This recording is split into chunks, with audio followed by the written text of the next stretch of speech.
Hello, folks. Welcome to the Cult Bar Show. Renee, Whew, how are you? hot. Yeah. Hot here, too, although I'm guessing here in upstate New York, quite not as hot as where you are. Probably not, but what's happening that's really weird in California right now is that like the rest of the state is having a heat wave, so we're not as hot as everyone else. But it's really hot here anyway. All right. Well, I'm not going to do Nelly until you take off all your clothes because we're not going to do that here because we're a family show. We're a family show, that's why. Not really, but you know what I mean. I think there's lots of good reasons not to do that, but Yeah. if your kids are watching this, don't. Yeah, don't put them in that. So anyway, let's start with what are we drinking before we start getting to everything. So Renee, what is in your glass, my friend? Dancing shoes. Like I didn't put edible gold leaf or pomegranate seeds in it. One, because I don't have edible gold leaf, and two, because pomegranates are out of season. But I did get pomegranate juice, and it's really nice. It's very sweet, but Look at the color of that, though. Yeah, well, it's almost like Coca-Cola colored. Yeah. And I did Prosecco instead of cheap champagne because. So it could, I think if I did it with champagne, a drier champagne, it would probably be slightly more refreshing than sweet, but it's pretty good. Okay, cool. Dancing shoes. Okay, so we both went with a dancing motif because I went with Dancing Queen. So, sorry. Yeah, that's okay. I would have been doing the same thing. So I had, the thing is the recipe calls for vodka, Kettle One specifically, cherry liqueur Hearing, which I had, cognac. I went with Grand Marnier instead of that. And then the fresh fruit, I actually just did a twist. So here's how mine looks. So I got the little orange twist on the top. So, oh my, that's good. Almost reminds me of a Dark and Stormy, just more cherry forward because the cherry Hearing is actually the predominant liqueur that's in the entire cocktail. That's fun. So and then this time we actually had, this is funny because you found like the perfect cocktail name wise, but both of us were like, wow, that sounds like it tastes like shit. So you guys Google the Dancing with the Devil cocktail that is like a whiskey sour with Tabasco and some other shit in it. And you can try it if you want. We're not gonna. No. And I was like, hey, I found this. This is great, Renee, if you want this. And you were like, nope, that sounds terrible. So we were both like ixnay on that cocktail. And I'm not against sours or spicy cocktails. It was just something about it just didn't sound good. It sounded scary. No, it did not sound good at all. So yeah. So I'm glad we went with what we went. So yeah. Before we start launching into the show, we have some news.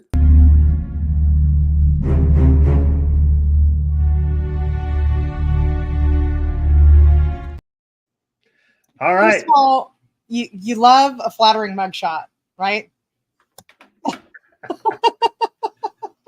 That is an impressive mugshot. So I just feel because we, this was one of our early shows and the trial's ongoing. The very first one. I can't remember if it was the first one or the second one, but yeah, we dove right into NXIVM on the second one, didn't we? Yeah, this was kind of a shallow dive. The NXIVM was a deep dive, but yes. Well, we're like turning this one into a deep dive because every couple of months it's the news. Yep. We're taking you along for the journey, Cult Bar patrons. Anyway, so apparently there is so much evidence against Lori Vallow in the murder of her brother and attempted murder of her cousin. I think. Her niece's ex-husband, which, sorry to hear they got divorced, but it is understandable. You do, when you marry a person, you marry their family. Mm-hmm. And her family tried to murder him. Allegedly. Anyway, supposed to go to trial next month, but there is so much discovery that her defense has to go over. Again, discovery is evidence. that they've had to push it back to February of 2025. And yeah, I mean, that's it. Like, that's the news, but it is really interesting. Like, she's not getting a break on any of this. No, and her spouse, fifth spouse, got sentenced to the death penalty for his role in all this. So Did yeah, we cover that, or did we forget to cover that? That might have been. I know we covered that one of the things because I was like, we need to talk about this, and we did. Okay. Because he got the death penalty. Maybe I'm wrong. I'm old and I forget things, so it's quite possible that might be the case. But yes. But yeah, so that's Charles Vallow is her. Chad Daybell. Chad Daybell. Charles Vallow is the one that is the one that is dead. Yes, that is dead at the hands of her brother, I believe. I think it's just interesting. Who's dead too? But yeah, it's interesting to me that. Well, if you watched the documentary or you watched our show covering the documentary, you know that like the whole situation around her husband's murder, death in self-defense was super weird. And the cops seemed to be like totally fine with the idea that she just like took off and drove around and was laughing about how funny it all was after he died. So there's a lot of, it'll be interesting to see what happens in court. Yeah. And to your point, though, she's already convicted of 3 life sentences for the other things with her kids.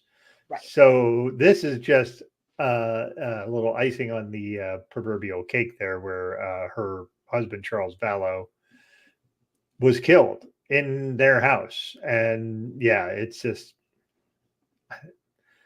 I just, listen, I've been through a divorce. Just get divorced. Don't fucking kill people. What the fuck is wrong with you? They were already separated too. It's like, I don't know. Yeah. I don't know. It is kind of wild that she and Chad Daybell were so convinced of their untouchability that they thought they would get away with murdering both of their spouses, 2 children, trying to kill a random family member, and then her brother dying in like the weirdest of inexplicable circumstances. To get some point, people are going to be like, that's a lot of people dying around you. Mm-hmm. Is that a coinky dink? We think not. Apparently neither do the courts so far. Yeah.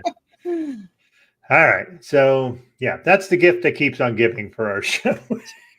I think so. Oh man. All right. So let us talk about Dancing for the Devil. Let us. The 7M TikTok cult, which I find interesting because TikTok is part of the first episode and not much of the rest. So well, that gets to what we were talking about before the show started today, right? Which is like, this documentary kind of sucks.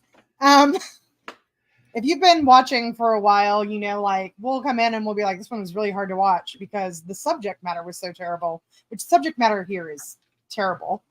But it was also just hard to watch because it was kind of boring, even though they were dealing with really not boring things. Mm-hmm. And everybody in it kind of sucked. Pretty much. So I guess let's get into our trigger warnings. Obviously, there's coercive religious control. There is financial abuse. There's wage theft. There is forced communal living. There is sexual assault. There's family estrangement. And rape. then... And rape. Oh, sorry. Yeah, rape. Infidelity, forced. I mean, it's really bad. It's kind of got a little bit of everything.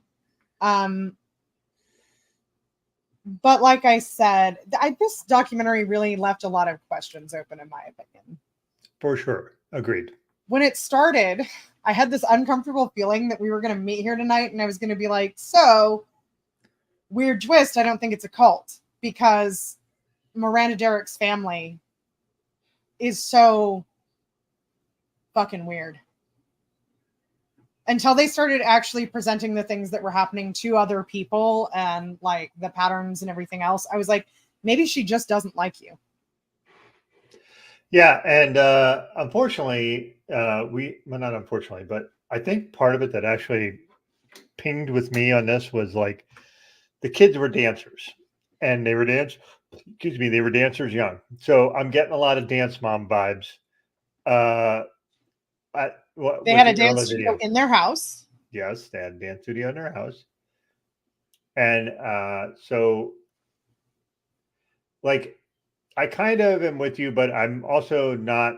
I'm also like I trust zero men in power in religious scenarios. Oh yeah, and like I said, like within minutes we get evidence that it is coercive, it is fucked up. There's something not right.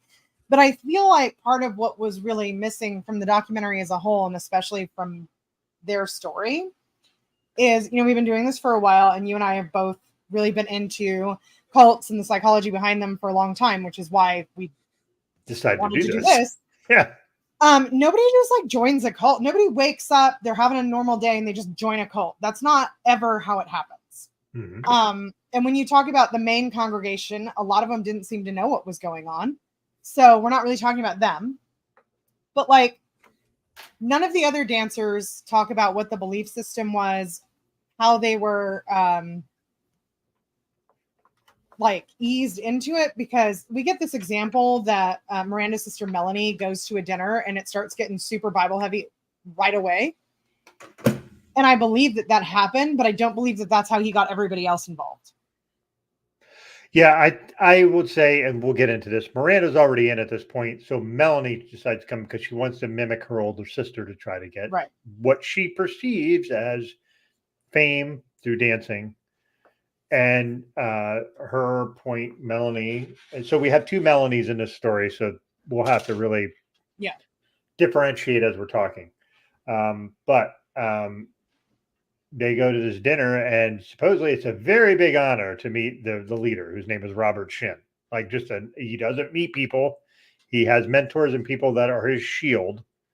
And if you even have to be invited to church service, even if he's already managing you, which I thought was an interesting one. Yeah.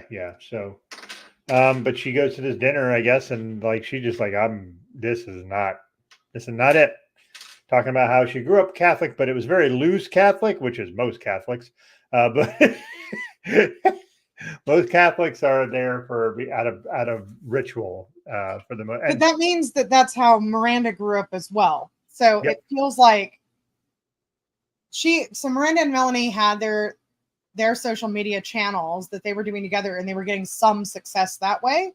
Mm-hmm. So it doesn't feel like Miranda just decided to be super Christian and this guy happened to step in at the exact moment she made that decision. Or any of these other dancers, because a lot of them talked about not being very religious. And some of them did talk about like, oh, this is a way to serve the Lord and do what I love. Mm-hmm. But that wasn't everyone. And the other thing is just like where I started to feel distrustful of Miranda's family is the story doesn't add up.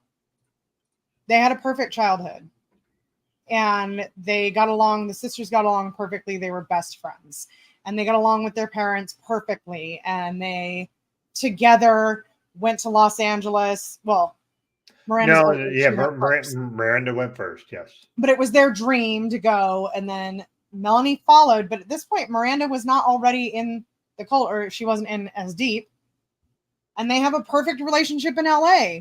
And then one day, like, it's time to go home and she gets COVID, which that was weird. They were like, I think the implication was they didn't believe she had COVID, but there was also this thing of like, so what if you have COVID, travel anyway, which. Yeah, that was a little fucked up because that was early on in the pandemic when they're doing this in the timeline. Yeah. And you didn't travel if you had COVID, you fucking stayed in a room and you locked yourself in that fucking thing. At least that's what you were supposed to do. And I think most of us did. Well, and so point being, they tell the story as she got COVID or claimed to have COVID when she was supposed to come back for their grandfather's funeral, who they were very close with and had a perfect relationship with. And then she didn't come. And then from there, she like moved out of the apartment and basically was never heard from again for like years or a year. Sorry. Mm-hmm. I don't buy it. Something happened. There's now, listen, this is not to say that can't happen. That can certainly happen. Someone gets wrapped up into something really fast. It does happen, but it feels like there's a lot of holes there. There's a lot of gaps in the story. When we hear about people who go, like, because she's like in the inner circle, it seems like she's one of the people who doesn't leave when stuff starts to get sketchy. And when you hear about people who get that deeply involved and who won't come out, and like even as Robert is encouraging them or practically ordering them to have relationships with their families so it looks good, she's having communication with her family. She's having access to her family. It's not changing anything. And to me, it's like that happens. We hear it over and over and over again, where this person's having some kind of crisis. And so either the crisis was with her family and they're just not sharing it, or she had a crisis she didn't feel comfortable sharing with her family, which casts doubt on the perfect life they're putting forward. And I don't want to be too judgmental because they are kind of spearheading the effort to take this guy down. But there were some weird things in there too. Like the other family that they teamed up with is like, we quit. We don't hear why. We just hear that they quit. Well, I think the other family was, and another member was a guy who his nickname was Nick, but he went by Reno, and his last name was Reno, so that's why he did this thing. And at the end of the documentary, and we're kind of jumping around here, but this is okay. They said that they retired to try to help to bring Nick home, but at that point, it's very clear that they are not working in cahoots with the other family, which is the Wilking family. So, right. The Renos and the Wilkings are the kind of two families that are the main ones in the back, like saying something's happening with our kids. Right. I felt way more empathetic to the Renos than I did to the Wilkings. Yeah, and so we had a lot. This is the other thing, and I wonder if the documentary encouraged this because it'll come up again later. But we had these weird things of the Renos and the Wilkins driving around the neighborhood. Yeah, we're gonna fly out to California and just look. And I'm like, nobody does that. Yeah, and they're making it out like this was a spontaneous decision that each family made on their own. I don't buy that either. I just don't feel like the documentarians protected any of the people involved. It didn't give us any reason to believe that the dancers were anything but naive kids that just would go for anything. And I don't think that's true. Especially as we find out that this is not the first time he's pulled a free labor scam with his church. Yep. But we don't know what he believes. We get little tiny snippets of his sermons that really aren't about what he believes. They're just about him being egotistical. We don't know what he promises these kids. We don't know anything other than basically we know a few things. We know a few things, I think, because he explicitly told them, I can make you rich. I can get you houses. I can get you fancy cars. He does say that to them at one point. Now, but that's not what the church preaches per se, because we don't know. But like, there's a story where you have a predatory manager in LA, and there's a story where you have a cult leader who is also a predatory manager in LA. And that's where I'm like, well, you didn't tell me about the cult leader part. You told me that he takes advantage of people who work for him and steals their money. Yeah. Okay, let's do a small bit of background on the church and all this, because we kind of jumped around a bit, but let's just lay some groundwork. The groundwork is basically that Robert Shin is the head of this church, Shekinah Church out of LA, which my wife, who was raised evangelical, said about that church. They were one of the initiators of the Holy Spirit revival back in the 80s. Oh, I didn't know that. So that was something that Shekinah Church was like a big deal. Amongst evangelicals. There was a guy who was a pastor who, I'm not going to go into much detail, but was just an absolutely shitty person. But he went to there. He said that he was a hippie and a druggie, and then he went to Shekinah Church and he was healed in the Lord and all that stuff. And then he came back and he was a predator. So Okay, but it just it's something where with this whole thing with the church, and when he starts deciding that we learn a little bit about Robert as being a leader, as wanting to branch out more, just being a church.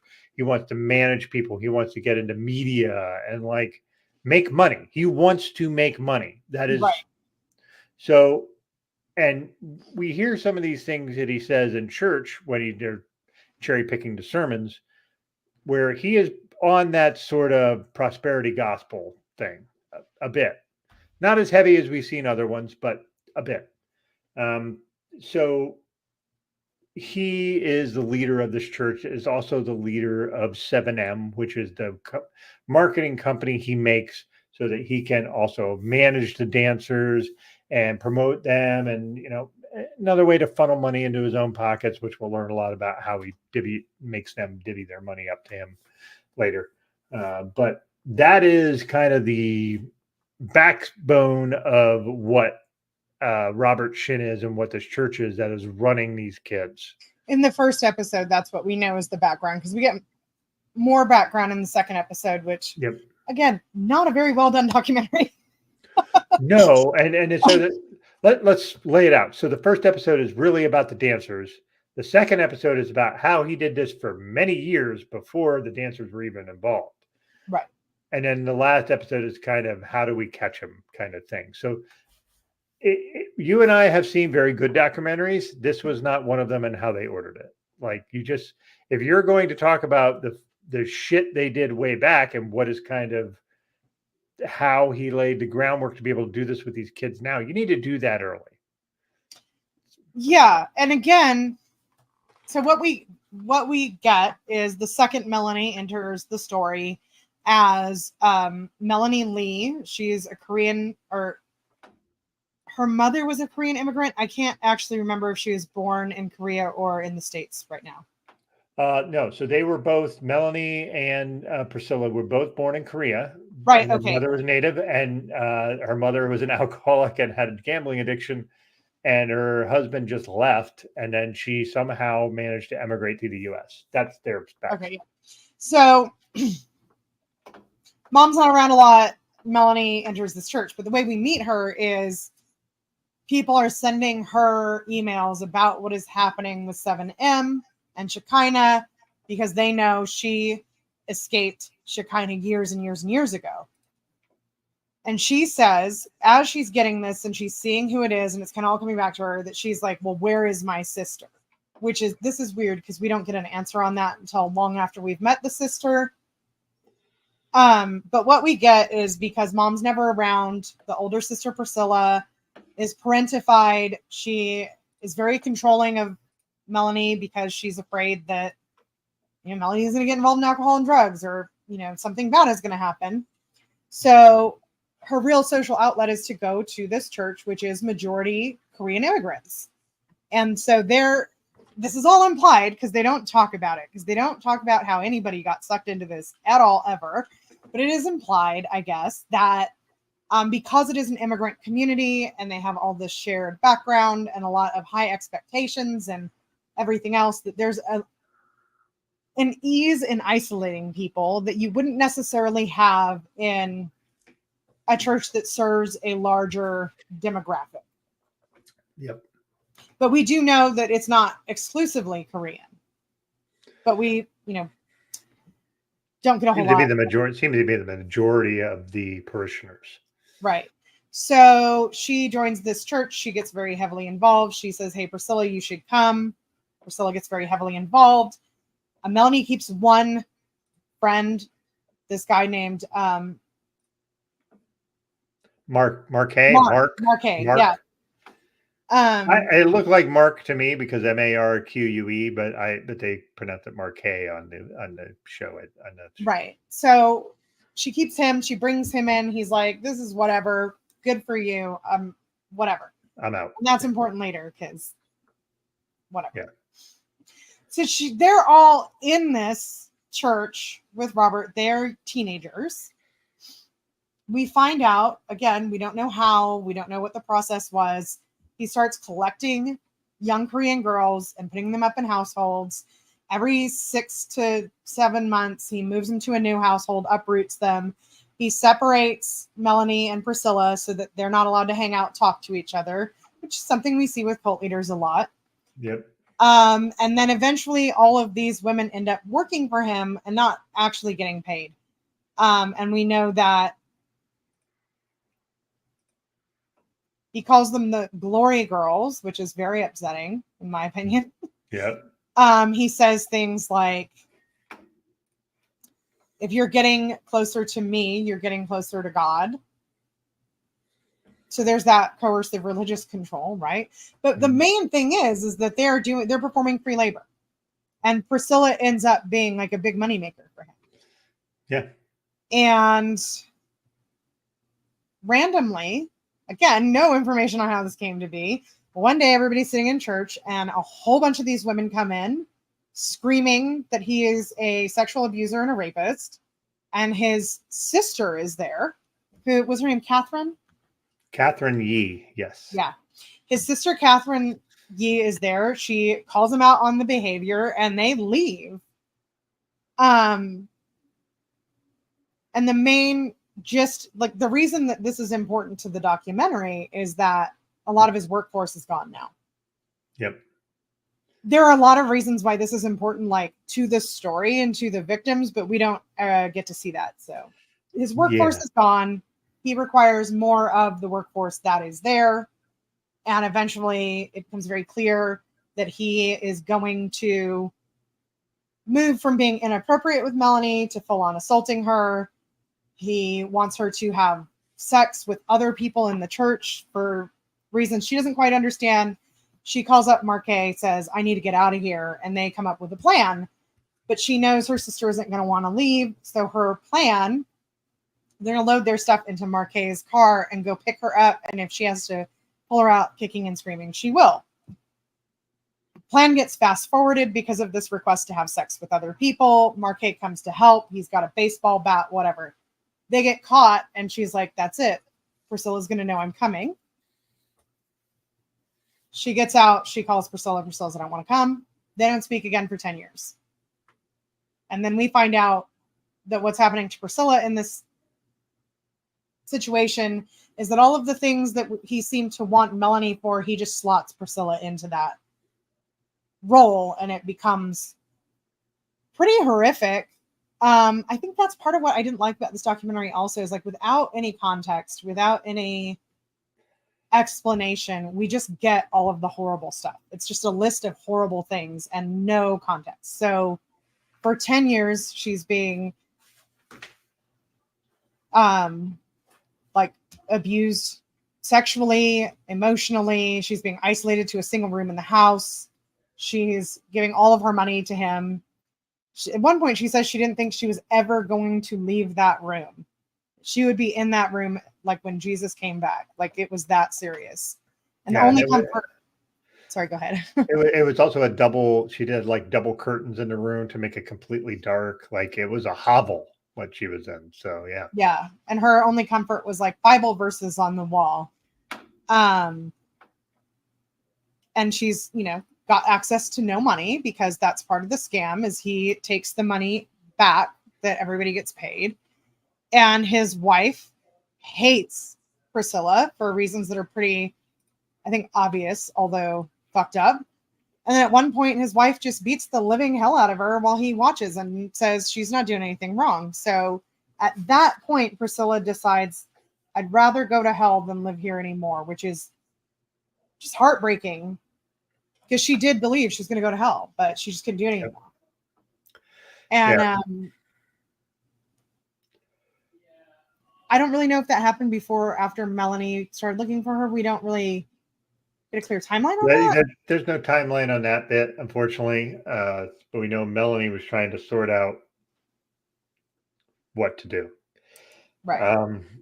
And their relationship is just a fucking mess, like an absolute fucking mess. And later on, we'll talk about when Priscilla meets her dad, because that's a fucking hard watch. And as a father, that was a really hard watch. But I will say that I think Melanie seems very aware of how difficult her process was of adjusting to the real world and finding herself once she left. And she sort of expects her sister to be on the same timeline she is, even though her sister was there for 10 years more and under unimaginable circumstances. Mm-hmm. I kind of ended up, by the end of it, I really don't like anything about Melanie. And I think there's a couple spots where I think she's actually very abusive to Priscilla. Yeah. And I it's something in the middle of watching it. I was like, I could kind of see both sides, but then like afterwards, I was sitting there kind of letting it digest, and I was like, that Priscilla went through way more abuse and for many more years than you. And you got to have a lot more empathy for someone who is coming out of that. And Melanie was just like, I'm here. You have this ready-made family now. I have kids. And she didn't understand that Priscilla later on talked about how she wanted kids and she can't have them, like, because she's in her 40s. So she's like, I wasted 20 years of my life and I can't have kids. So she's not even taking into account the idea that Priscilla's grappling with her sister having kids, knowing she can't have that. And it was something she very much wanted. And a year out of this 20-year-long indoctrination abuse that turned into being isolated to a single bedroom with blackout curtains. A year is not long enough to process all of that. But the thing that upon digestion, I really got mad about is it is my understanding, and I checked in with some people I know because I'm like, maybe I'm crazy, that it's actually rude to show up to a party on time. Right? Like, you're not supposed to be like an hour late, but you're not supposed to show up. Like, if the party starts at 6 and you show up at 6 on the dot, like, it's kind of like, oh, I expected you to have everything ready for me. You know, like, it's not rude in that you need to be criticized for it. But it's rude, like, most people understand you come, like, within the first half an hour, right? And so what happens is she says, you said you might come help set up early. We never hear, and then you confirmed it, just that you might. And she says, and then you were late and you didn't tell me why. And Priscilla says, why do I have to account to you for being late? Which, again, I don't know if anybody watching this watched Scientology, The Aftermath with Leah Remini, but she talks about this at length. And once she got out of Scientology, she would do shit just to prove she wasn't under anybody's control. Mm-hmm. Because she'd been under control for so long. But also, the thing that's wild about this is that if I showed up to my friend's kid's party late and she demanded an explanation for why, I would be like, that's super weird because everybody knows that you don't expect people to show up right on the dot for a party. But what happens there is that Melanie, who has all of this life experience in the real world of being an adult in the real world that her sister does not have, tries to convince her that it is normal and expected that if you are not directly on time for a party, that you would go to the host, apologize, and explain why you were late. And I really felt like that was a power play. Is that a cultural thing, though? I don't think it is. I could be wrong. Again, I'm not Korean, and I don't know the culture of like the appropriateness of that sort of thing. Maybe that's why Melanie thought that. I'm with you. I think now. Listen, I'm a person who will show up to a party within 5 minutes of when you say it's going to start, and if you're not ready, how can I help? And that's me because I'm a person who's way too prompt sometimes. But when I say rude, I don't mean like you will be shunned. Your friends will be like, how dare you? But it's sort of like, if you're going to show up, then you are going to help. Right? And if you're just a guest, you can kind of cruise in. Like, I don't know. I also get super anxious when people don't show up right on time because I convince myself that like I told them all the wrong day or something. But I know that's a me problem. I'm not going to take my beloved sister who's just escaped a cult and convince her that in reality, everyone shows up on time all the time, or they write a formal apology. I know I'm exaggerating, but yeah, it sort of felt like some of the things that she was saying to Priscilla were like, this is how I wish things were. So I'm going to tell you this is how they are, because then I will get what I want. Mm-hmm. And when she's confronting her sister about this, her sister just first starts out with logic, but then just erupts into tears, like keening, wailing tears of like, I told you that it's a struggle every day not to kill myself. And you are upset that I didn't show up on time for a party. I showed up. I could have died, but I showed up. And it's just like, yeah, how in that moment do you not immediately like, fuck, I'm so sorry. You're right. I didn't think about it. I didn't think to ask you if you were okay. I didn't, I'm getting hung up on what is right or polite and not what is going on with you. It was just very like, you could tell, I'm not going to say that Melanie was unaffected by it, because she definitely was, but it wasn't like, it didn't seem to get through to her. It just seemed to make her sad, which is very different. I wonder too if there's something where Melanie was being like, listen, I got through this. I want you to get this too. Let me pull you through so you can get through all the hard shit, and not realizing that everybody processes shit fucking differently. To like, I'll give you an example. So I know people, so, everybody knows that I had a heart attack almost 3 years ago. Mm-hmm. There are still days where I am fucking super anxious about that. And I'm worried and like, but that's how the brain works for different people. Everybody has different triggers. Like if I hear somebody's having a blood pressure problem, I am fucking worried. Yeah. I might not even know that person well. I'm like, hey, are you okay? What do you like? Because I know that was the impetus for where I was going. So like, it felt like Melanie Lee was just like, I've been to this. Let me help you. And I'm going to pull you right through this instead of you working through the shit you need to work through so you're okay. You have this ready-made family now. I have kids. Come just be part of it. Like, I do think that like, part of that is correct, Doug. I think that's, being generous, like that's definitely part of it. But there's other little things that threw me off from giving it all the way into that explanation. Like, Priscilla says she wants to sue, and Melanie is telling the story, and she says, I told her she doesn't even know the first thing about that. And then they talk about how they made it happen. It's like, well, why couldn't you just say, let's figure out how to do that without the criticism up front? And she's saying that without realizing she's putting a criticism out there in the first place. Yeah. Again, being generous. And then the weird thing about the all of the friends serving the papers, because she didn't want to hire a process server. Yeah, they couldn't, and they couldn't serve themselves. Part of it was, I think Priscilla said she wanted to do it herself, but she couldn't because she was part of the lawsuit. Right, which is true, but you can hire process servers are super cheap, and they do all this work, that like all the stuff that they were doing, not knowing how, they do it for you. But she had her friends do it, and the whole thing, and again, I don't know if this was the documentary, like the documentarians could have had influence on this, and therefore maybe it's not a statement on Melanie, but I feel like it's a little bit of statement on Melanie. They're in matching white Teslas with walkie-talkies, because I guess they don't own cell phones, and they're doing this whole weird spy versus spy, following people down roads, and it's just like, when they stepped out of the house to walk to the car, they could have been served right there. You didn't have to follow them down the road and make this like cinematic event out of it. Yeah. And if that was driven by Priscilla, it would be like, okay, like she's been out of this cult for like, we don't even know at this point, 6 months, who knows?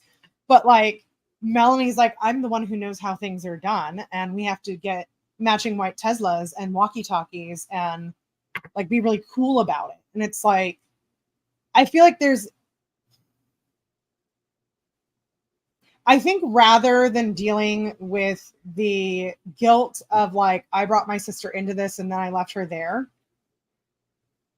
which it's not her fault, but that's what therapy is for. Instead of dealing with that, she's like, I'm going to be in charge of everything, and I'm going to make it clear that like I am so much more well-adjusted and I am so much smarter. And, the reason I got out is because I knew better.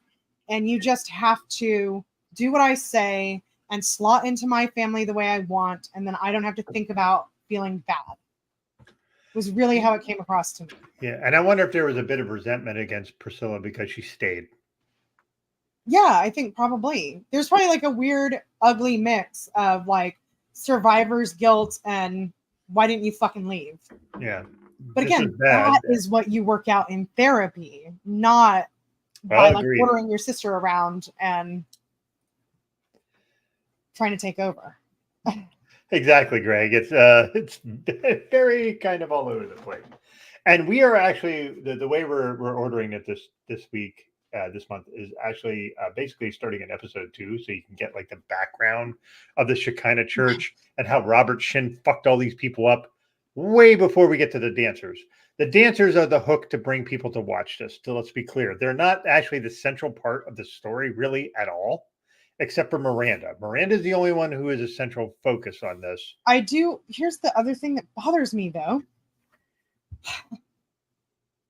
The only survivors we get from the forced labor of the Korean immigrant girls is Melanie and Priscilla. Mm-hmm. We don't hear any of the women who left. We don't hear from his sister. It feels like it is very possible, of course, that people said, no, I don't want to do that interview. But it feels like as a journalistic enterprise, you should find 1 or 2 people who are willing to talk about being in church that day when they all came in and accused him of rape and left. Yeah. Get some validation. Maybe there's a word. Maybe Yeah, just anything. There's nothing but this one story that is fraught because of a million reasons, which we don't really even get into. Like, I think I'm comfortable saying that most of what I just said about Melanie and Priscilla is conjecture because we don't get a lot of detail. Yeah. But it's like there's no real thrust to figure out what was going on outside of the story of Melanie and Priscilla. And then with the dancers, it's the same thing. We know that they're under high control. They're living in these group homes and they're giving him all of their money. Yeah. We have them there. They're on camera. They're talking. We don't really hear anything that happened. Yeah. And it's one of those things where like, go into some detail. And so we have been talking about Melanie and Priscilla, like because they're really seems like in the early days of Shekinah Church and Robert Shin's influence, this was like where he started to be a cult leader. And we haven't really talked a lot about him. And to be fair, the amount of stuff we actually get about Robert Shin is not a whole lot. Like we should be getting way more information about him. And it's very clear he abuses people in a lot of different ways at the very least. What is interesting is later on when they're trying to go to the police to try to get Robert Shin arrested for all this stuff. One of the reporters who had kind of broke the story for Rolling Stone said that unfortunately running a cult is not illegal. Right. Because they're adults. If they're adults and they're making this choice, it's not illegal. And that seems kind of fucked up, especially in light of the Supreme Court recently. But like the idea that like these people are being, being abused in a lot of different ways, but they're adults, and if they are not able to get out, and our laws are kind of archaic in that way, they don't really account for mental health and all that shit. So, it's Robert Shin's a shitty person. Let's just say that from the get go, he's not a good person. But the things that he was doing in both cases are illegal. So with Priscilla and Melanie's era, we heard a lot about like no one was really getting paid. Mm-hmm. They were making money. They had a bank account, and then the checks would just be written for them. They didn't have control over it at all. And I don't know. We didn't like get it on their story, but we did get it in the dancer's story. They also paid taxes. But Robert Shin is not paying taxes. And all of the little organizations that this money is going to don't pay taxes. So there's massive tax fraud and wage theft and all sorts of other things. Like we do have laws to keep people from, spending their whole paycheck at the company store to like borrow from, in my opinion, a really similar kind of thing. What he was doing with the dancers was like, they were required to pay a 20% management fee, which I guess isn't unusual. Does seem like a lot to me, but whatever. Then 10% tithe, then a 10% offering, which is interesting because offerings are separate from tithe because they're not required, except for they are. And then a 10% man of God charge that goes directly to him, except for all of it goes directly to him. Yeah, we learned that later on when Melanie and Priscilla are trying to get the dancers involved in this lawsuit, because there's a lawsuit where they're trying to sue Robert Shin for all the shit he did. And the one dancer, Aubrey, was basically like, yeah, basically 70% of whatever I made, I never saw. That went to him. And that was before taxes. So basically, they were paying taxes on the total amount. And Robert Shin would take 70% of that and not pay any taxes on it, which seems illegal. Yeah. Well, also because how is your management company tax exempt church organization? Yeah, my whole thing with churches not being taxed is like, fuck them. They should be taxed, especially if they're trying to input themselves into people's lives in a way that is political, especially. But like, that's the only money they shouldn't pay taxes on is the money that no nonprofit pays taxes on, and that's the money that they put into serving their communities. And as soon as they can prove that they're doing that, let's talk. Not many of them are. Yeah. But yeah, it's like, I don't know. A lot of the things he was doing were illegal, but we discover, of course, like this lawsuit's going to take 1,000,000 years. And then when we start having the reports of people from the first, I don't even think it's the first, because we do find out there was another lawsuit further back. And that seems like, to me, it seemed like it happened even before the Glory Girls. Yes, it was it was 2009. And it was a lady brought a lawsuit, and it was just found that he wasn't liable for anything. So yeah, well, if you looked at it too, it's like what she sued him for was just like, he's a shitty person, which unfortunately you can't sue somebody for. You have to sue them for the wage theft and the, it's legal to be a shitty person. So unfortunately. Yeah. So anyway, this is a pattern for him. It's happening over and over again, is I guess like the point I was trying to make. And lawsuits take forever. And the sexual abuse, like some of the women who've been raped and sexually abused start coming forward. And they're basically all told the same thing, which is like one person's first person account isn't enough. We need more evidence or more people. And so more people come forward and more people come forward and more people come forward. And they all get told exactly the same thing and nothing fucking happens. Yep. Welcome to America, I guess. Yeah, unfortunately so. Well, so we have the first group of people trying to get in there, and then we have obviously the dancer folks, which are later on trying to sort out what to do. So we have several dancers, and what's interesting is some of them have dance names, which is not uncommon to have this like sort of a stage name. Yeah.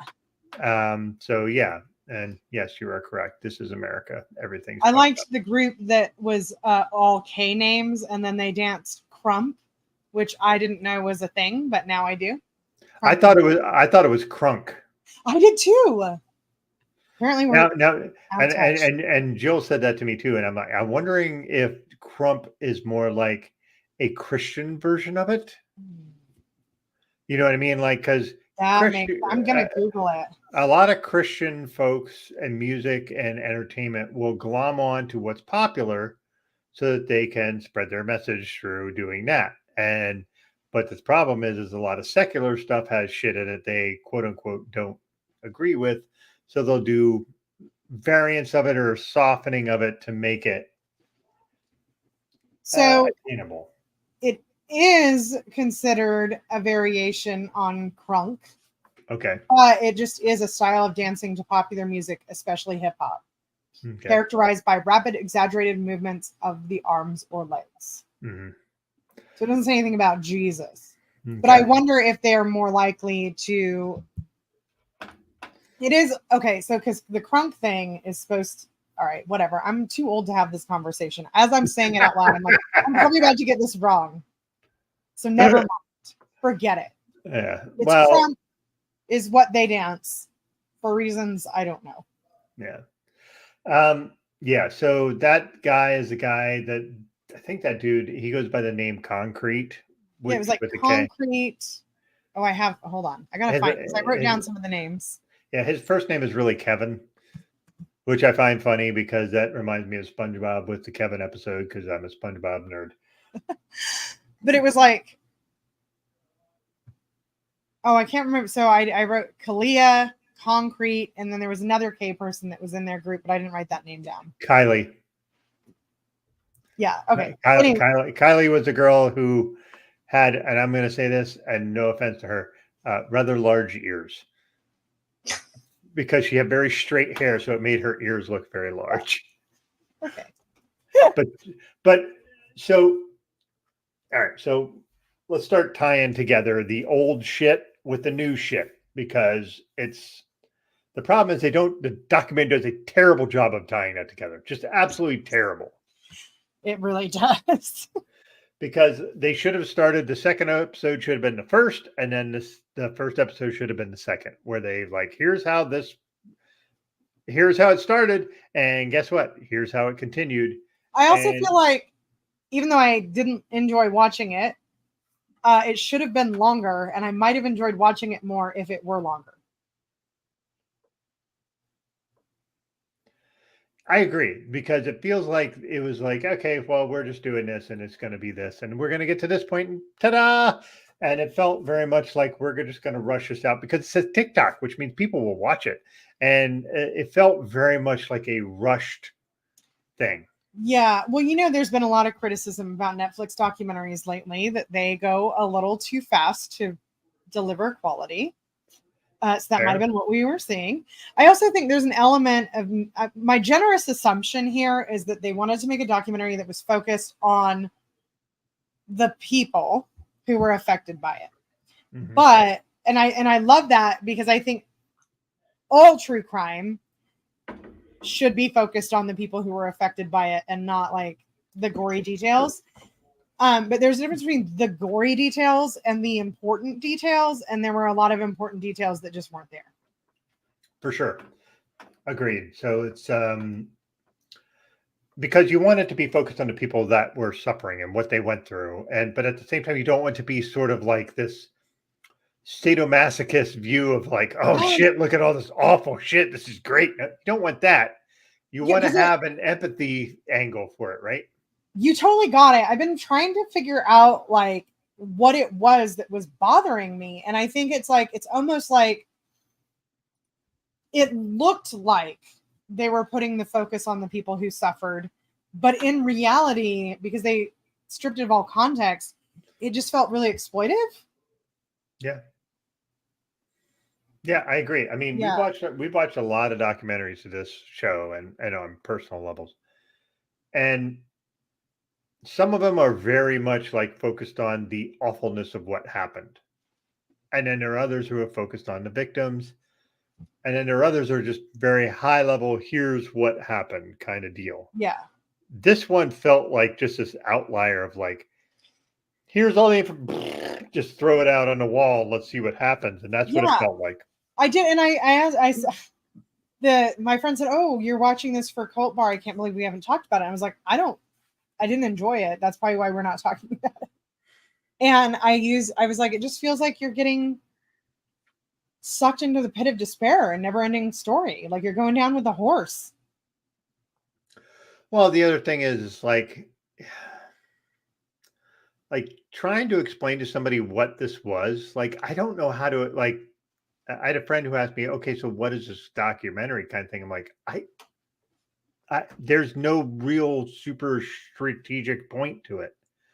Like, we're supposed to think Robert Shin's a bad guy, and he is, but like they don't really laser point to that. It's like, yeah, it's almost like a sort of like suffering pornography in a way. Like, how do we yes, like, well, let's just, and Priscilla was the biggest part of that. Like, focusing on her struggles and her talking about how her thoughts of unaliving herself are still super present. And I'm like, okay, we get that.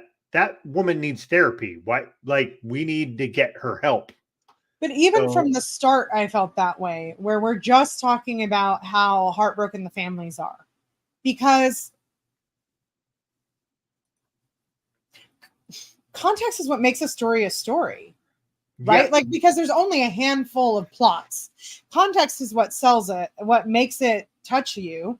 Yeah. And it's just like everybody was sad, and they were sad because of something Robert Shin had done, but we don't really exactly know what he did, and we don't really know how he did it. And I think there's a certain amount of cop out, like even like, oh, dancing with the devil. Well, is that what we're going with? That he did this through the power of evil?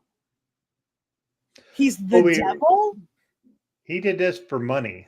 So, I mean, you could make a lot of fucking things saying, well, money is evil. Why he did it, but I mean, like, how he did it. We don't, it's just like he did it through being an evil, bad person. It's like, well, yes.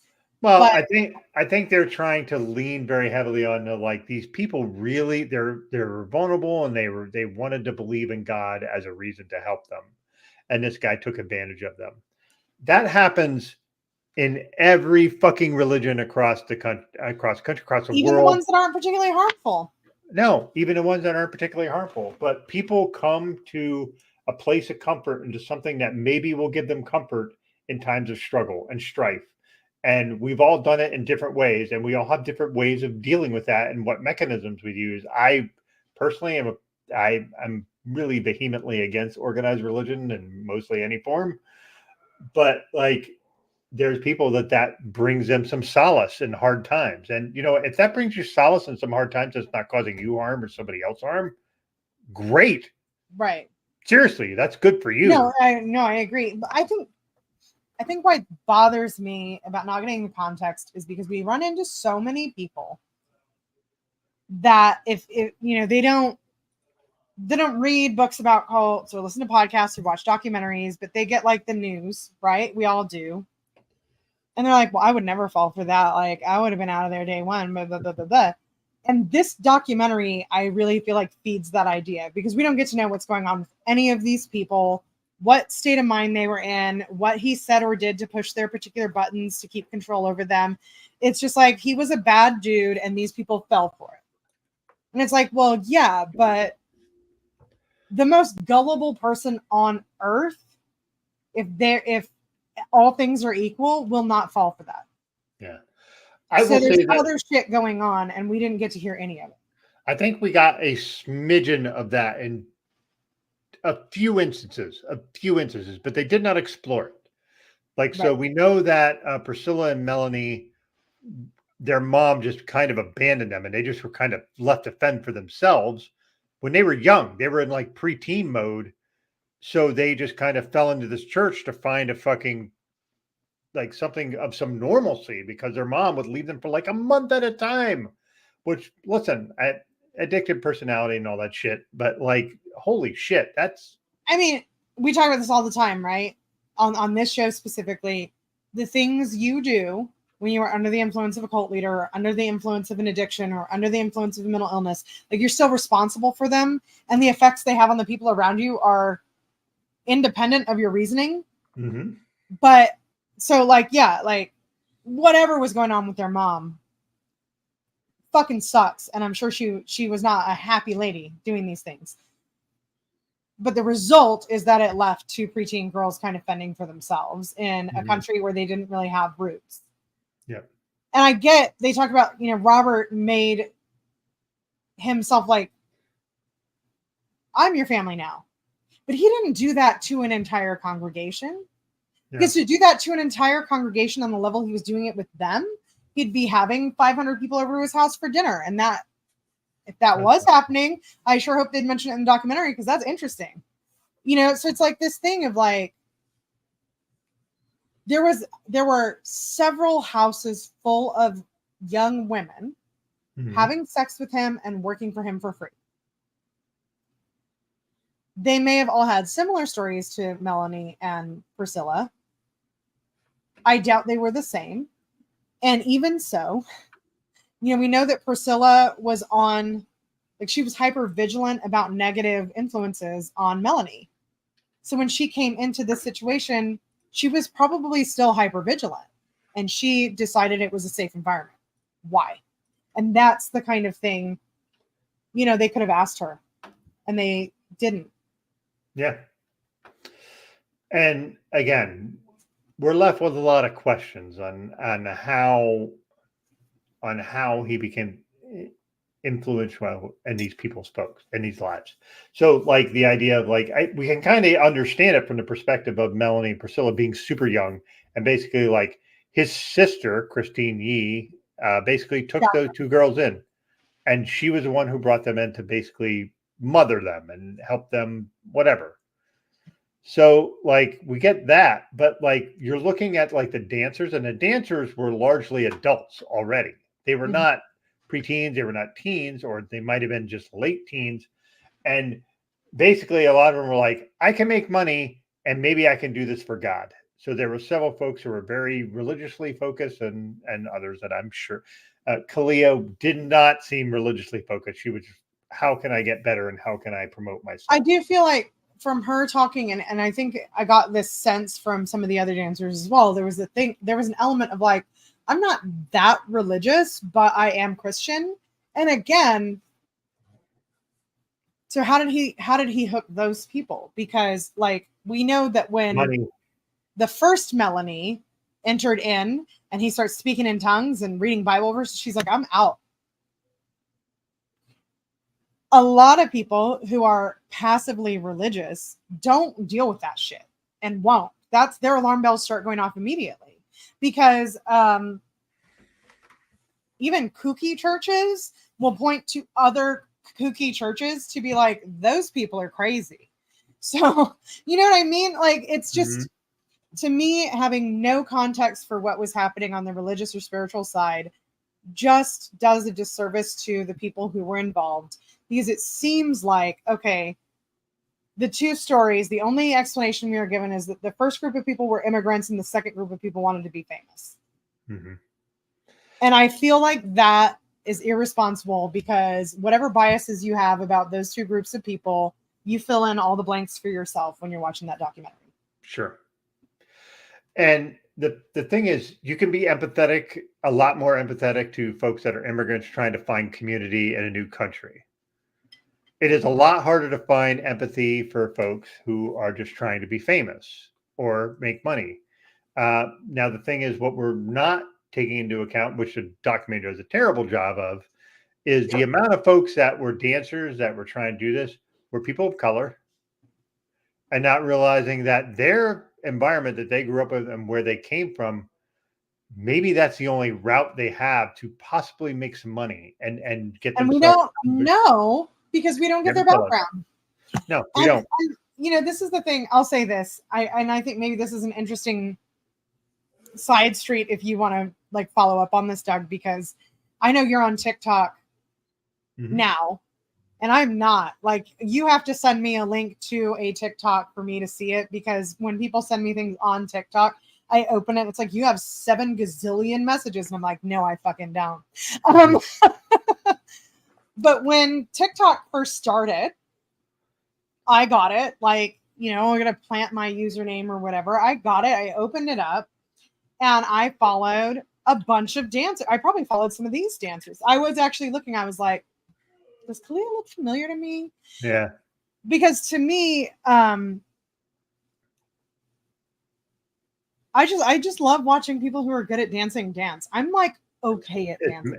It's mesmerizing. It is. Yeah. And there's a time in my life where like dance was part of it, but I was never going to be that good.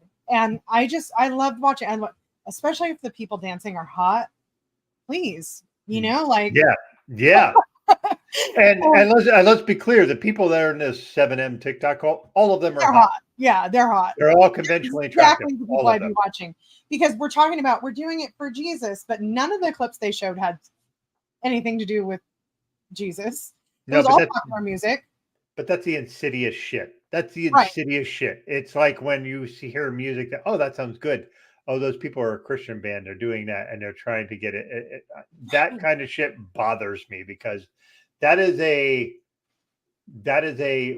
Trojan horsing you to watching these people that you probably don't agree with, but because they're hot and they can move well, you're going to watch them. And I find that super insidious.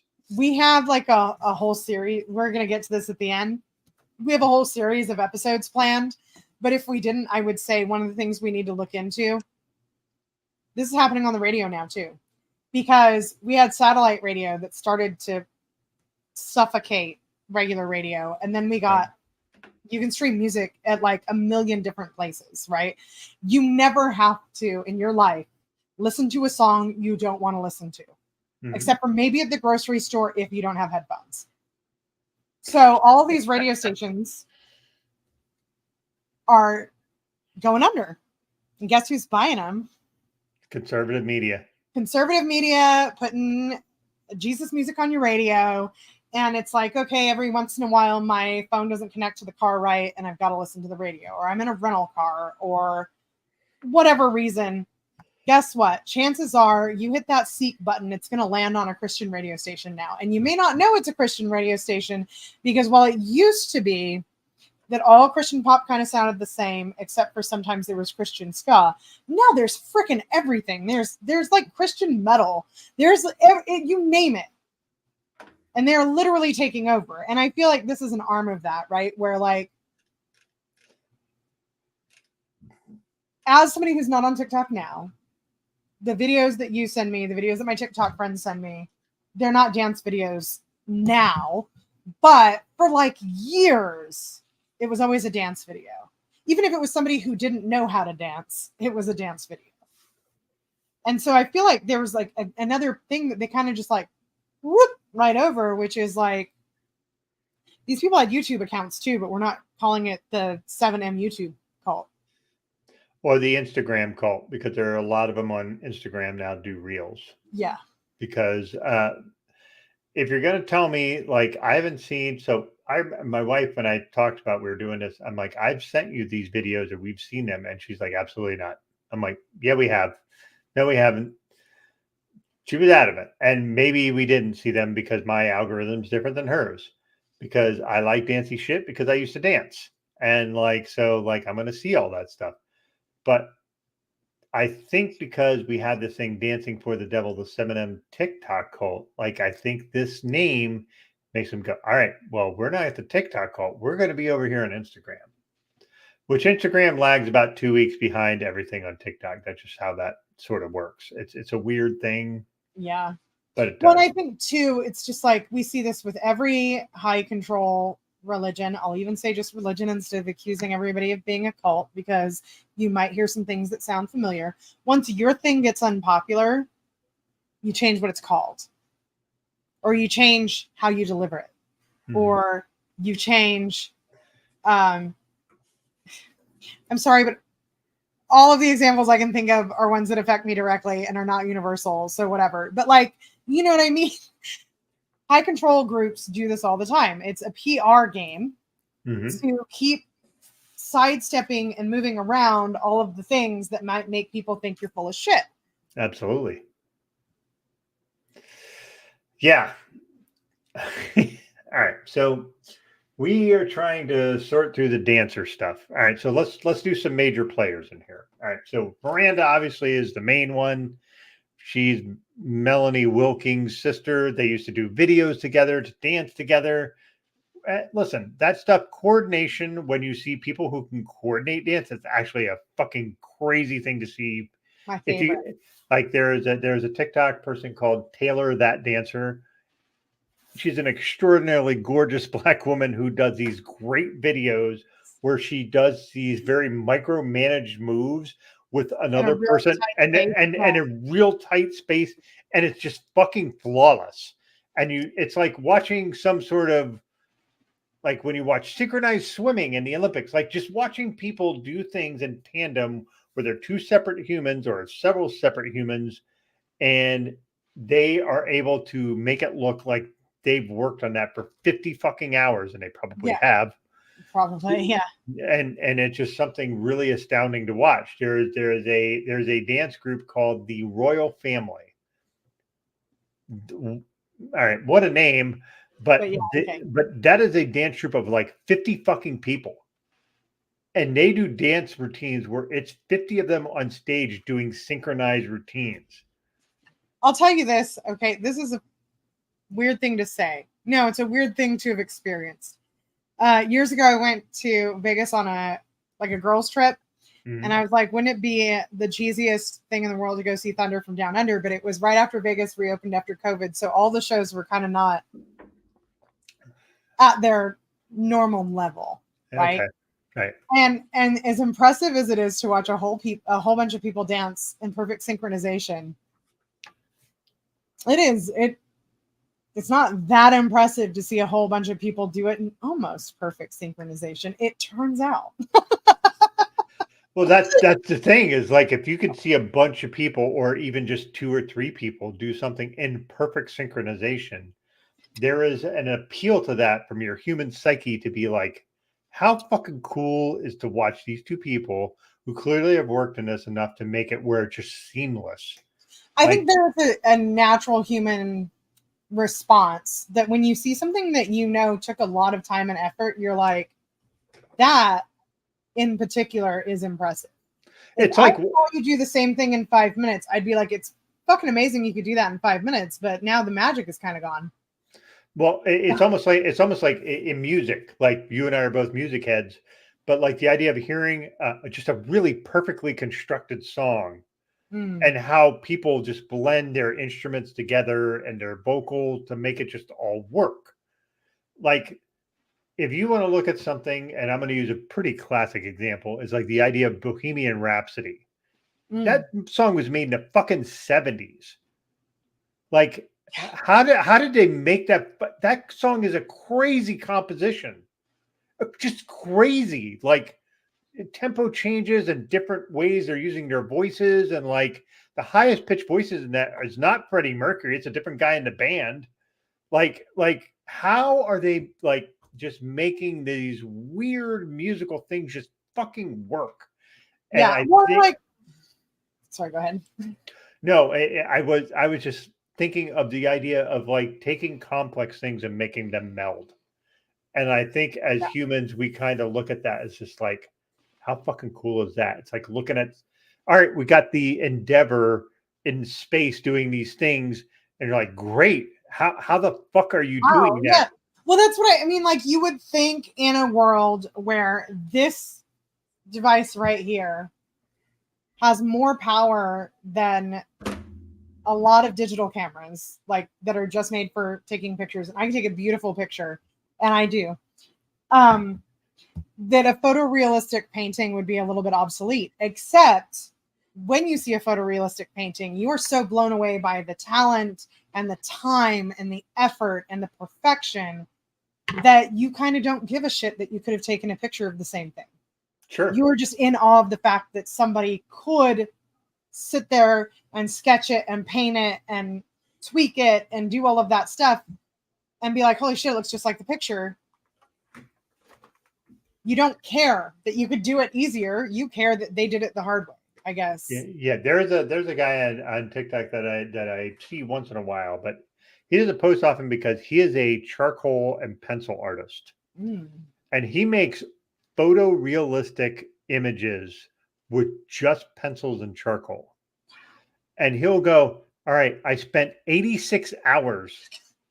And I'm like, Jesus Christ, whatever you're doing, I am in. I'm in. What are you showing me? And it looks like a fucking photo of some person like crying and just all the listen, I can't draw or paint or do any of that shit. The only thing I can do is write a little bit, and I can dance. not so much anymore because my knees are shot. But like the idea of like that artistic ability just fucking floors me. For the record, people at home, if you haven't read Doug's writing, Doug is an excellent writer. He's being humble. I don't know if you're a good dancer, so all right. Cue the imposter syndrome. Thank you so much for that. But yeah, so I think but the point I think we're trying to make, right, is that it's a perfect vehicle for an insidious sort of evangelicism. Yes. Where first I just know that you're hot and you can dance well. Then I maybe start watching the videos where you share a little bit about your life that you sprinkle in. And then I see how happy you look on the completely staged Christmas video you did with your family, who you don't talk to otherwise. And slowly but surely, as I'm Googling you and learning more about you, I'm like, oh my God, you go to that church down the street from me? Or I can listen to your pastor's sermons on YouTube. I mean, it's not going to work on me personally, but that's because I have already been there and done that. Yeah. I'm not the demo for that. Yeah. But there are people that will work on. And that's the point. Yeah.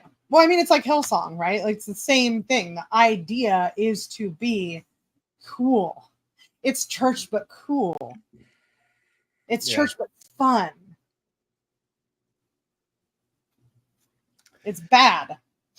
Yeah. And the thing is, it's church, but fun, but it's not really fun. So no, clearly.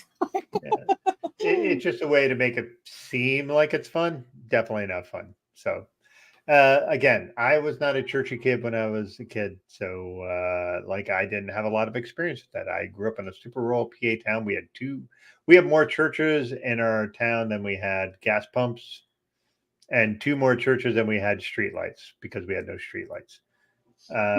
So like you either were Lutheran or you were evangelical. Those were the 2 options. My parents opted for Lutheran, but when I was 13, they were like, hey, you're 13 now. You're ostensibly old enough to reason. Figure out what you want to do. You don't have to go to church anymore. Fuck that. You can do whatever you want. And if you have questions, ask me. I love how different churches, or church communities or cultures, I guess, kind of make decisions about how old is old enough. Yeah, the age of reason for Catholics is like 7 or something. Yeah, for Mormons too, or for Mormons it's 8. And that's why you don't get baptized until you're 8. But then it's like, how many 8-year-olds do you know don't cave to pressure from their parents to do something, especially if there's a party afterwards? Yeah. Oh, I can do this and I can have cake? Fucking awesome. Let's do that. So it's like, what's going to change? Nothing's going to change. Okay, dunk me, I guess. Yeah. All right, let me get wet, and where's the cake? Where are my presents? Yeah. Yes. So anyway, all right, let's recenter because we've been all over this episode. Okay, so the dancers. Let's talk a bit about the dancers. The reason I would like to, because I was a dancer myself. Now, again, I was a dancer not on any professional level. I was a house dancer and I fucking enjoyed the fuck out of it. But it's interesting to see these folks. Like you have Aubrey, you have Kevin, and you have Kylie, and there's another one that was like out of it. There's Kalia. Yeah. So these folks were in it, and they were in it because they were like, I want to be famous. And yes, I like God and all that stuff, except Kalia was very much on the fence of that. She was like, the other three, my boyfriend likes God. I'll be in on that. So what's interesting about it is just the idea of like, so you have Aubrey and Kylie were a couple in this environment. Yeah. And that's also Miranda, the first Melanie's sister, married another dancer as well. Yeah, in that group. And that guy was named James, who goes by B-Dash, which, again, I actually love the dance names. That always just makes me... Oh, I don't like them. They're so silly to me. Yeah, Concrete, actually, okay. That's a great fucking dance name. Yeah, like the rest of them now, it's kind of like, all right. Yeah, so I'm not impressed. Concrete's a great name for that. So, but it's interesting that because and I'm guessing it's because you're in a closed environment, and here are the people you can date because here you are. You're moderately famous. You're on the interwebs. Yeah. And you're famous for dancing, and this other person's famous for dancing, and he's hot, and you're hot. So let's just get together. Well, he's never going to criticize you for the amount of focus you put on your dancing or the church or the fact that you live with a bunch of dancers from your church that never leave the house. He's just going to be like, yeah, of course, because that's how life works. Yeah. So, yeah. So the dancers, the exploitative bit, and there's a lot, but it's so basically they're required to basically do their own makeup, their own routines. They're sort of figure out how to coordinate and do all that stuff. And the only part that is different is they don't have to film themselves because Isaiah Shin, who is Robert Shin's son, films them. Now, I will say Isaiah Shin films them and he does a great job of filming them. Like the filming bits are just they're really good. Like they do a good job of editing and making it look super professional and just awesome. And listen, the people are good dancers. They're not shitty dancers. They're good dancers. I think this is going to sound fucked up, but like in a way, I feel like it's worse because if someone's a shitty dancer and wants to become famous, they're already entertaining some pretty delusional thoughts. If someone's really fucking good and they just got a different manager and their life wouldn't be hell, like that's fucked, man. Like they just needed to meet a different guy and everything would have been different. Anyway, I know that's a mean and terrible thing to say. And I don't think people who are bad dancers deserve to be exploited. But it is kind of weird to think like they could have gotten all of the good parts of 7M and none of the bad parts if they had just met somebody else or met someone before Robert. Yeah, but that's life. That's like you run into situations are weird. Like I was a basketball player in high school, and I played for a podunk little high school, and I was good. I was good for that area, and I ran into a coach at a basketball campus. Like, have you ever considered playing college basketball? I'm like, I would love to.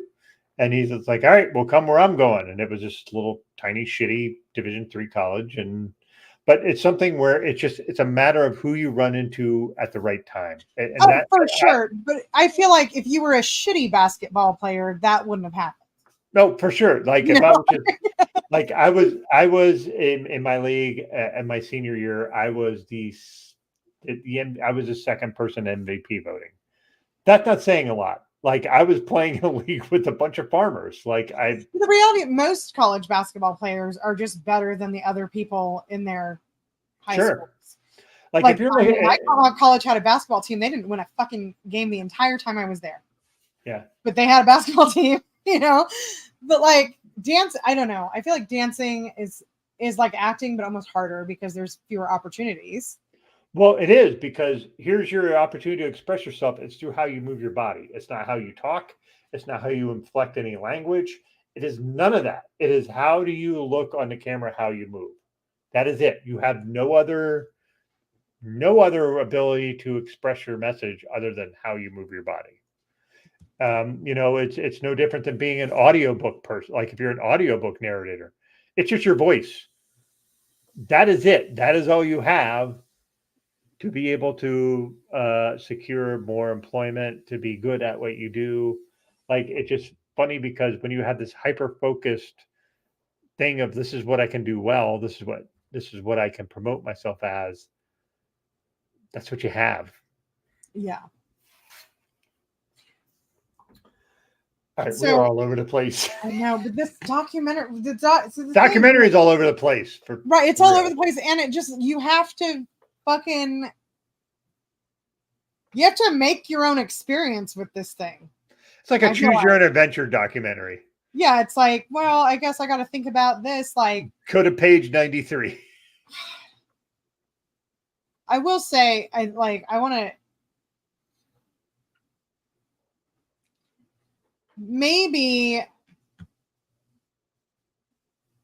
when we're talking about the dancers, we can talk about is like they were getting what they were promised, but they weren't getting to keep it. Yes, and we should talk a bit about the idea of like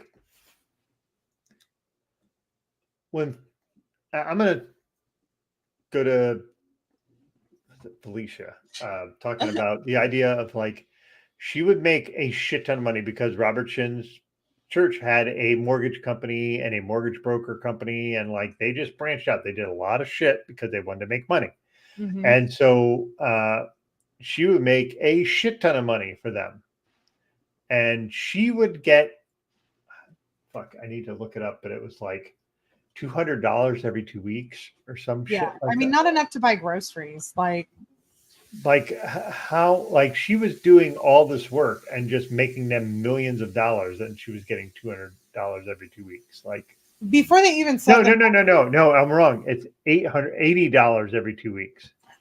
Right. But that was it. It's because she's explaining what she did, and before we got to the actual dollar values, I was like, this is going to be an insane amount of money because she's like she's doing real estate in LA. Like, even if you're do a lot.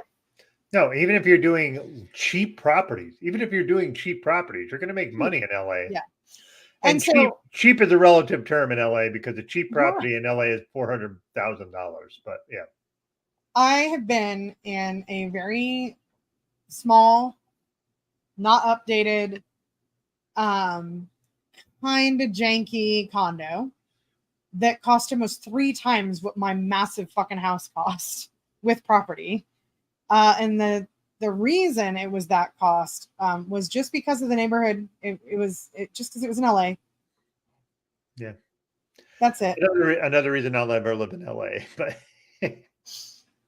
like when I'll tell people, like I don't tell a lot of people, but like what my house costs where I am in the middle of upstate New York, they shit their pants. I'm sure it would hurt my feelings because I am still in California. Yeah, after the show, you and I will have a small discussion about that, and you will be sad afterwards. But maybe not because you're in a better climate. But anyway, so all right, so we go to the idea of like all these dancers and how it ties to the folks beforehand, because what we were getting to is like the folks beforehand are trying to get the dancers in so they can join the lawsuit to be like, hey, we need to do something because this is fucking shitty. And some of the dancers do join. Kylie decides to make a report, an actual report about her sexual abuse. And again, I'm going to say this. I wrote these 4 letters, ACAB, for a purpose, because the amount of shit these people that came through and were like, this is happening to me. And the cops were like, are you sure? Really? I really hate that my thought, and this is not because I do not have empathy for her, because what happened to her was horrible. But my thought when she talked about what happened and then she said she went to the police is I was like, oh, she shouldn't have bothered. They were never going to take that seriously. And that sucks because there was at least 4 women, who came forward and said, this guy did this stuff. And they're like, we need more. Are you fucking kidding me? And I think it's fucked because legally what happened to her is without any argument whatsoever sexual assault. Yep. But I fucking bet you, because society creates its opinions around bullshit like who gets prosecuted and who doesn't. If she told somebody that, they'd be like, I don't know if that's sexual assault, because our culture via the legal system has tried to convince us that nothing is sexual assault unless it is full-on penetrative rape. Mm-hmm. And it's like, well, no, like literally the guy who grabbed your ass in the line at the fucking liquor store sexually assaulted you. That's literally sexual assault, and it is illegal. And it's fucked up and nobody should do it. It's especially fucked up if it is the leader of your church who says he has healing powers, is going to help your sore back, and just feels you up in a parking lot for 10 minutes. That is a horrifying, to me, it made me want to vomit. It made my whole body cringe. But then she's like, so I went to the cops and I was like, oh no, like, I knew she was going to have a bad experience because nobody takes that shit seriously, even though they absolutely should. Yeah, it's a mess. And it's one of these things where, like, as I get older and progress through life, and I just see the amount of immense challenges for anybody that's female presenting to say that they experience something awful, and how the default is like, prove it. Not like don't believe them and like let's investigate this and see what. Nope, you need proof. You need documentation. You need time frame. You need actual physical evidence. Problem is when you have physical evidence, let's say it's a rape kit. Rape kits don't get processed. Like it's a fucking just a cavalcade of fucking hurdles. My thing is this too, Doug, is like you'll hear people say, I don't want to make a judgment on this person. I don't know. I don't want to make assumptions without some evidence that they're even the kind of person who would do this. And they have no problem looking at the person making the accusation and being like, oh, you're a fucking liar. It's like, yeah. Because if what you're saying about the accused is true and that's how you live your life, then you are firmly in the we don't know what happened. I'm not going to form an opinion. I'm not going to take sides, which I also think is cowardly. But at least it's honest. What the reality is like, I am fully comfortable of making extreme judgment on this woman's character. I'm all for it. I think it's great. But when you ask me to make a judgment on a male's character, I won't even consider the idea that it is possible he did something wrong until this woman who I've already character assassinated fucking proves it. Also, by the way, I'm not going to believe anything she says or any of the evidence she provides.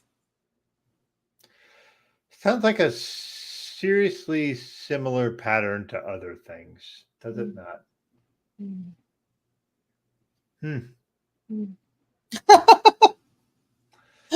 We laugh so we don't cry. Yeah. So yeah, I guess what I'm saying here to bring it back to what we're talking about is Kylie is told we need more. We can't arrest him based on that. And then more women come forward, and each of them are, I think I already said this, but each of them are told they need more women to come forward.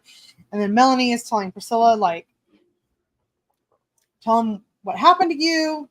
And actually, here's a good lead into the situation with the father, because Priscilla doesn't want to. She doesn't feel she's ready to. She doesn't feel like it's going to do any good anyway. And she feels like she's told the story a million times. That is part of it too. Right. And what good has it done? But she does decide to go see her father. And Doug, I'd like you to take this one because I was really wrapped up in a lot of anger at this documentary at the time. So I'd love your take before I get into it. All right. So Priscilla meets her dad in Seoul, South Korea. Now, her dad, the backstory, her dad left them when they were young. I don't know. We never know exactly how old they were. Right. Again, we learned that the mom had struggled with alcoholism and gambling addiction. And listen, as a gambling addict myself, totally get how that fucks things up. But she is ruthless to him. And listen, I'm not blaming her for that. Like, she blames him for, like, if you just stayed, this wouldn't have happened to us. She's not wrong. She's exactly right. Here's the thing is I think I'm 100% in favor of being an adult and looking at your spouse and saying, your behavior is fucking my life up. I gotta go. Mm-hmm. Except if you are a parent, you have to say your behavior is fucking my and the kid's life up. We're all gonna go. You don't just leave your kids with the person whose behavior is so terrible that you as an adult cannot deal with it. Agreed. With kids, definitely super fucking cannot. Agreed. And listen, I'm not blaming her for launching into him and being very direct, and good on her for that.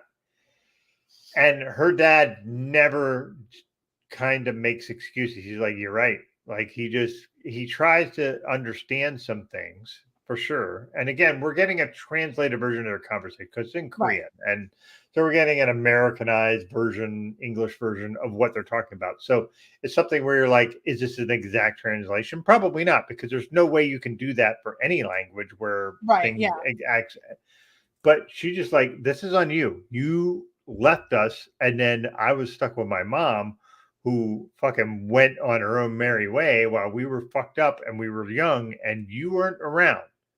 So this is all on you. And now part of me wants to say, well, when you were an adult, yeah, that when you were a kid, definitely on him and definitely on the mom.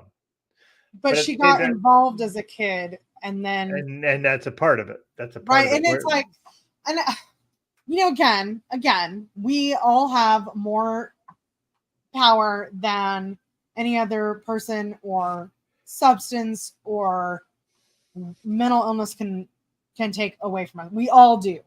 I believe that. But that's how someone like Priscilla wakes up one day and says, I would literally rather be in hell than do this, and gets out. That doesn't prevent her from getting in, I guess is what I'm trying to say. And sure. I do think like the person at fault for what Robert Shen did to her is Robert Shen. Yes, for sure. But she is correct that she would have never been in the position to have it done to her had her father not abandoned her. Yeah, and listen, as a father of four kids, there is no one harder on me as a father than me. No one. I am always almost ruthless for how I am as a dad. And my kids I have 3 adult kids and one who is going to be an adult in May next year. And so like my life is just like, how am I helping them? How am I fucking this up? And if I fucked it up, how can I fix it?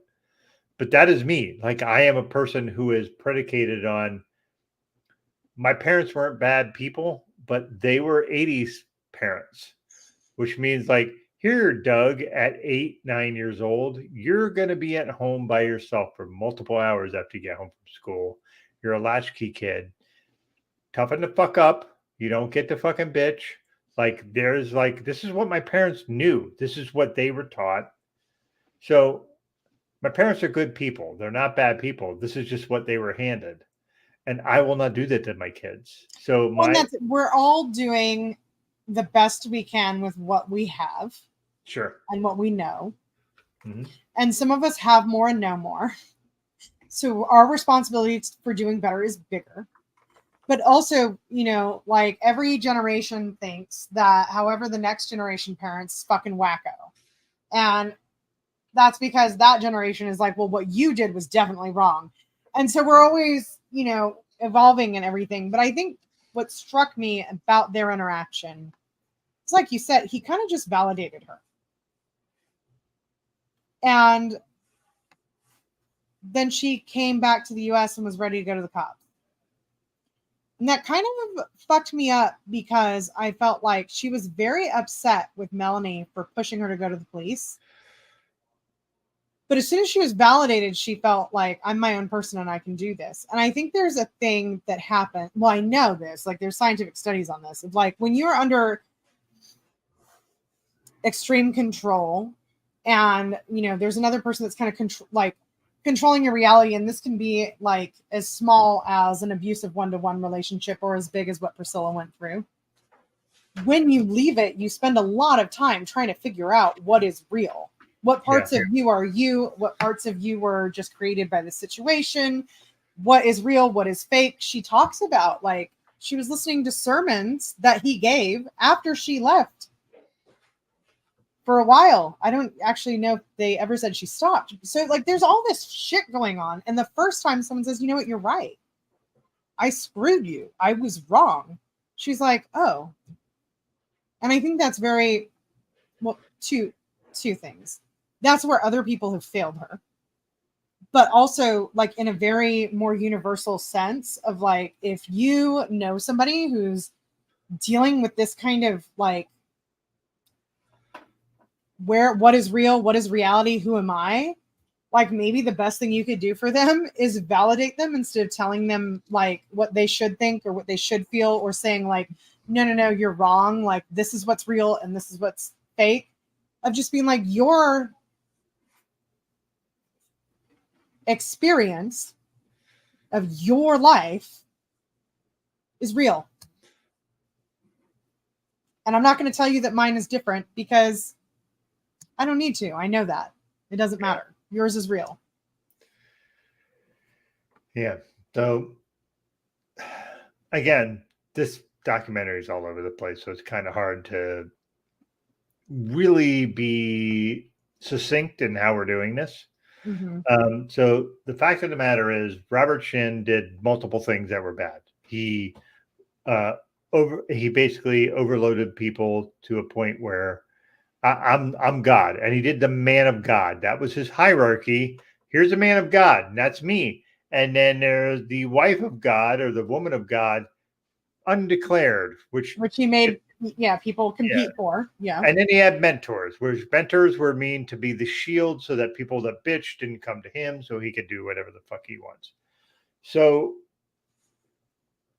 he was a bad dude, and he took advantage of people and fucked them up. So that is not something where we're bitching about things with this documentary. Let's just make sure we understand that Robert Shin's a bad person who is a cult leader who took advantage of many people, and going back 20, 30 years. This isn't a new thing. This is him doing this over a sustained period.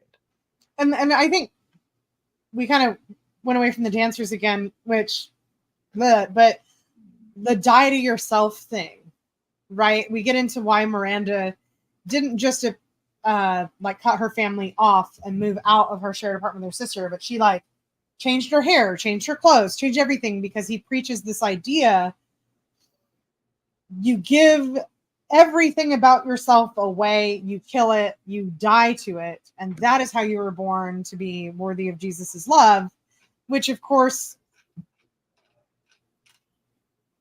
it serves a lot of purposes, right? Like, he gets to there, automatically you're isolated because you've given up all of your loved ones. We even heard, was it Concrete who like ended his relationship with his son who was a baby? Well, he decided not to. He was okay. That was when he was ready to get out. Yeah. So let's just say the first episode of the show is called "Die to Yourself," and my wife, who's a former evangelical, said that particular thing is a Christian call to sacrifice yourself to God. Right. Die to yourself so that you can become more under God. That is like Robert Shin talks about that multiple times in different scenarios, and just how it works is just basically like, hey, you are incomplete. You are a mess. Let God do this. And here's how you do it. You do this. So like, yeah, it is. And I think also it's like, if you want to view it something like other like Eastern religions might call like ego death, right? Where it's like you give up your feeling of importance about yourself or whatever. Like, it doesn't necessarily have to be a bad thing. It's something you could debate, but like, he is now twisting it even further into like, you do have to cut your hair and dye your hair and change how you dress and change who you associate with and give up your family. It's like, that is well beyond what the basic idea is. And I disagree with the basic idea. So, you know, it's getting, it's like a bad idea that's getting further perverted, I guess is what I'm trying to say. For sure. All right. So let's start doing some wrap up a bit, because we have a bunch of wrap up with a bunch of different characters in this story. Like, there's a lot of characters. Again, we didn't talk a lot about the dancers because I feel like the Melanie and Priscilla story was like, that was heavy. That was that should have been the focus of the whole documentary, if I'm being pretty honest. Like, I get Miranda was like, here's the reason why Miranda was a focus. She's a pretty white girl. That's why. So we have some things. So we have some folks who left. There was Kevin and Kalia, who were a couple. Kevin was Concrete. Kalia, I think, just went by her name in that. Aubrey and Kylie left. And so they all kind of were like, when things started happening, when Robert started getting accused of sexual assault and all this stuff, they were like, this is too many things and too many people accusing. We need to leave. Yeah. And good on them. Good on them. Props to them for that, because it really was like the way they described it is they kind of just sat down and talked to each other. And then they started talking about like, well, what have I seen that supports this? And they're like, yeah, actually, I've seen a lot of things that supports this. We need to get out of here. And that takes a lot of strength, because they were they lived in a house provided by Shekinah. They were paid by Shekinah. They were produced and managed by Shekinah. Like, they had to give up everything to do that. And they were young. They still are young. So I do think it's worth acknowledging. That's kind of badass in its own way. Yeah, in their own way. And, so we have a few other things here with the idea of, like, so I want to focus a small bit on Kylie, who was sexually assaulted by Robert Shin, and just finally realized, like, I've had enough. And just now, listen, Kylie is not a person who has faltered in her worship and belief in God and Christianity, but this thing was like, this isn't okay. This is an offshoot. And so for her, it was important to be able to say something like, so she realized she was in the same position as other female dancers. And this was the part where you mentioned where Robertson said, and proclaimed to be a healer, which he fucking wasn't. But basically he was like, oh, let me crack your back. And that turned into him just fondling her for 20 minutes and then proclaiming she was okay. This is not unusual for high control groups, especially male pastors, male leaders, to just take advantage of female members who feel like they're being called to the higher power of whatever that is. Kylie said that she decided to file charges. What's interesting is Kylie, and there are several people who said who met Miranda in private, who, when they met Miranda, she was just in tears and crying. Like, there's multiple people saying that she was just a mess. So my thought is Miranda knows the shit's going on and she's staying because of reasons. So I think she might be, and this is pure speculation because we don't hear from her at all. I think she might be in a position very similar to Priscilla. Yeah. Or what Priscilla left behind, not what she's in now, but. Yeah. So we have Aubrey, we have Priscilla, we have Kylie, Kevin, also known as Concrete. Aubrey, I cannot remember what his dance name was. It was another K name, but I cannot remember. So yeah, but all of them are kind of sort of reconciling what the fuck they went through. Like Aubrey and Kevin were both like, man, I just don't want to dance. It just fucking fucked me up, and just like all this stuff. Kylie was like, I'm meant to do this. And so she's doing her own dance school and all that shit. And just like, good on her. But it's interesting to see, like, the males were like, I'm really struggling with doing something I used to love. And now this thing fucked it up for me. One, also Kylie and Aubrey broke up. Yeah. Which I mean, people break up. They were young when they got together. People break up. I don't think like that's a particular tragedy per se, but it is this thing of like, that's just another thing to put on the pile of shit that they're dealing with. Yeah, that is something where just like, you realize they were very young when shit happened. So it's like, you're in this high intensity thing where you're trying to succeed, and two people that are very pretty and very hot and can move, and you hook up. And that's what I think happened with Miranda and James, is they're just like both that. And they were dating for many years and then they got married. I even wonder if Miranda and James were like cast by Robert. Oh, sure. For sure. Like heavily encouraged to be. Well, if you see, there's a video in the documentary where she's like dancing and he's just leaning and she's just like, oh, and look back and like, oh my God, like that was not a spontaneous thing. That was something very choreographed and, whatever.